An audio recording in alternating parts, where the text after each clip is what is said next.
आता आमच्या काटे देशमुखांचा तिथं आम्ही 120 टन 128 टन त्यांनी तर अजून एआयचा वापर करायचा आहे। एआयचा वापर न करता त्या पट्ट्याने 128 टन ऊस काढला आणि एआयचा वापर केला तर तो 150 टनाच्या पुढेच जाईल। म्हणजे शेतकऱ्यांनी मनात आणल्यानंतर खरंच कष्ट करायचे म्हटलं आणि खरंच रोजच्या रोज रानात जाऊन काम करायचं म्हटलं, नाहीतर उगीच चाकाट्या पेटवायचे दत्तावरा बघा ते काय चाललंय, ते बापू आज असं काय म्हणलं आणि दादा परवा तसं काय म्हणलं। अरे काय करायचं ते काय करायचं ते करतील, तुम्ही तुमचं शेती बघा ना, त्या याला काटाचं गाजर गवत निघालं गप्पा तर हा देशात काय चाललं, मोदी साहेब काय म्हणले, अमित शहा साहेब काय म्हणले। अरे तुम्ही नका ती काळजी करू, काळजी करणारे आहेत तुम्ही, पहिल्यांदा तुमच्या प्रपंचाची काळजी करा।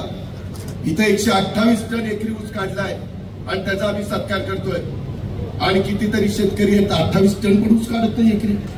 28 टन 100 टन तुम्ही बाजूला ठेवतो। अरे काय जरा जनाची नाही मनाची काहीतरी राव वाटणार।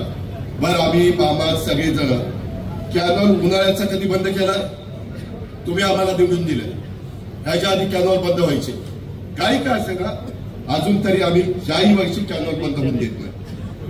परंतु कॅनॉल बंद होऊन न देता काही काही ठिकाणी वळणावर कॅनॉल फुटतोय, मध्ये आमच्या पिंपरीमध्ये फुटला, काही ठिकाणी लिकेज होत आहे।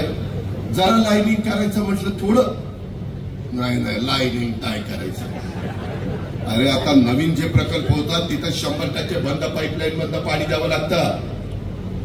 हे फाटेन कॅनॉल तर बंदच केलेले तिथं ते ऐकतात, परंतु आम्ही आता तुमच्याकडे 5 वर्षांनी यायचं असतं, पुन्हा आता जिल्हा परिषद यायचंच आहे, नगरपालिका, त्याच्यावर जास्त दुखून पण चालत नाही।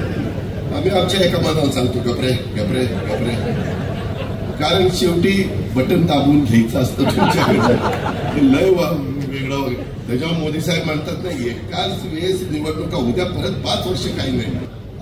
लहानपणी वडिलांची जमीन किती होती 60 एकर, 3 भावंड प्रत्येकाला 20-20 एकर, त्याला झाली 2 पोरं ती आली 10 एकर, त्याला झाली 2 पोरं ती आला 5 एकरात, आणि नंतर झाला अत्यल्प भूधारण, आणि नंतर तर पुढचा भूमीहीन होणार आहे का काय, हे असलं होतंय।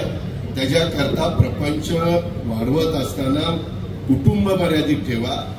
त्यामध्ये आम्हाला बरेच कायदे करायचे होते पण काही अडचणी आल्या, त्याच्यावर निवडणुकीला उभं राहण्याच्या करता 2 पेक्षा 3 अपत्य असेल तर त्याला उभं राहता येणार नाही।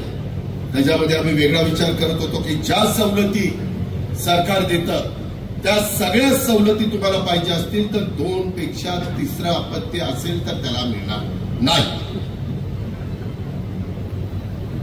जो मर्यादित ठेवेल त्याला मिळेल, ज्याला पर्यटन वाढवायची वाढव बाबा, आमचं काय काय म्हणतात त्याची कृपा, तुझ्या तुझी कृपा आहे त्याची कृपा, असं कुठं त्याची कृपेवरून पोरं झाली एकदम म्हणले होते आंबा खाऊन पोरग होतं, पण काय काय खाऊन काय होतंय ते मी सांगायची गरज नाही। बरीच लोक बसलीत म्हणतील काय आज बडबडायला लागलं।